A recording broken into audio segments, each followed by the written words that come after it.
Lydia, a determined woman with striking auburn hair and weary but hopeful eyes, wearing a sensible blouse and dark slacks, envisioned a new beginning for herself and her young son.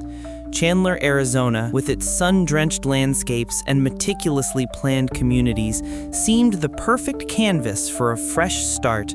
The HOA neighborhood she chose was pristine, the rules famously strict, but Lydia didn't mind. A little order can be good, she'd reasoned, a hopeful smile on her face. What she didn't realize was that order in this community came at an impossibly high price, one exacted by an unseen, omnipresent eye. The first hint of something deeply amiss was innocuous enough, or so it seemed. A violation notice arrived in her mailbox, a crisp white envelope containing a chilling detail. Violation: leaving your front door unlocked at 1:47 a.m. Lydia, a determined woman with striking auburn hair and weary but hopeful eyes, wearing a sensible blouse and dark slacks, stared at the paper, a cold prickle of unease tracing its way up her spine. How could they possibly know that? Had someone been watching her house so closely? Before she could fully process that, another notice arrived. Violation: your son was awake past 2:15 a.m. This time, her blood ran cold. This wasn't about an unlocked door.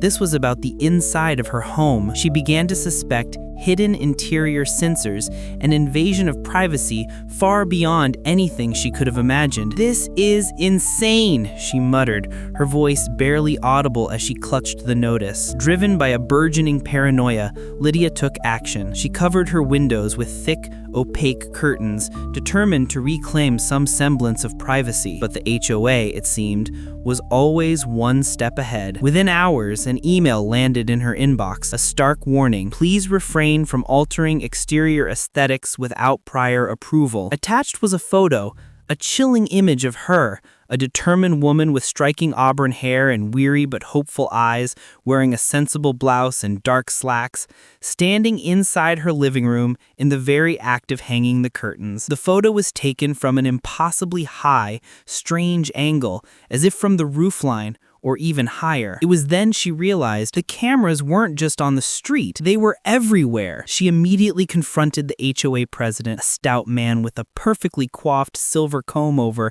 and unnervingly placid eyes, wearing a crisp suit. His office was sterile, almost clinical. Lydia, a determined woman with striking auburn hair and weary but hopeful eyes, wearing a sensible blouse and dark slacks, her voice trembling with barely suppressed fury, demanded answers. "How do you know what goes on inside my house? Where are these cameras?" The president simply offered a chillingly calm, almost robotic response. "We monitor to keep you safe, Mrs. Hayes." His unplacid eyes seemed to hold an ancient, unsettling secret. His unwavering gaze was like a spider observing its trapped prey. "Safe from what?" she whispered, but he offered no further explanation. Horrified and desperate, Lydia, a determined woman with striking auburn hair and weary but hopeful eyes, wearing a sensible blouse and dark slacks, a woman with a surprising knack for technology, decided to fight back. She meticulously hacked into the neighborhood's supposedly secure shared security network. What she found was a digital Pandora's box. Within the network was a private, hidden folder, ominously labeled Incidents. Inside, hundreds of files, each one a horrifying glimpse into the community's sinister underbelly. There was footage showing residents, men, women, and even teenagers, sleepwalking in perfect synchronized patterns at precisely 3:11 a.m. Their faces blank, their movements eerily coordinated. They would often stand, staring blankly into their own security cameras, as if acknowledging an unseen director. Other clips showed children waking in the dead of night, whispering intently to an empty corner of their rooms, their tiny fingers pointing at nothing. And then, the most disturbing of all, adults, her neighbors, standing outside each other's homes in the middle of the night as if summoned by an invisible bell, their eyes vacant. And then a file that made her heart seize with terror. Footage of her own son, a young boy with bright, curious eyes and messy brown hair,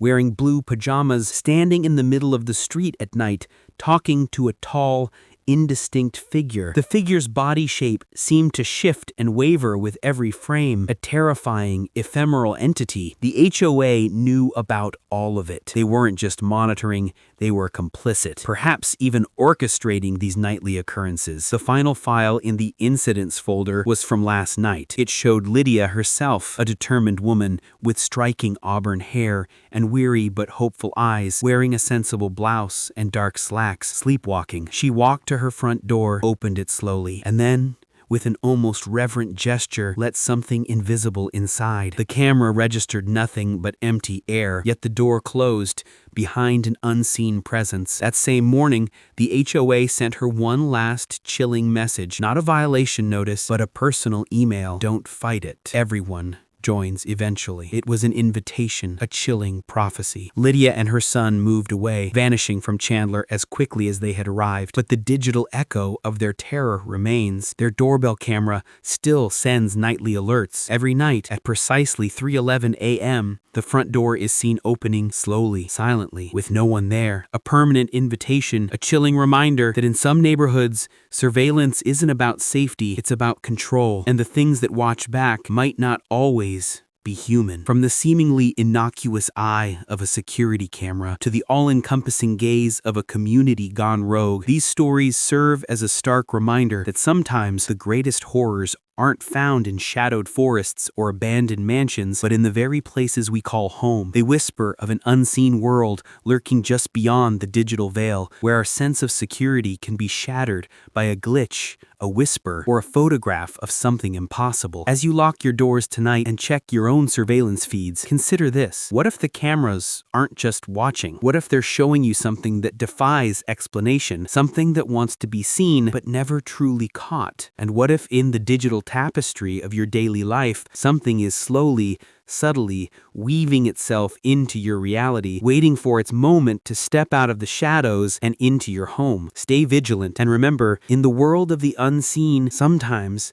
the only thing scarier than not knowing what's out there is realizing that it's been watching you all along.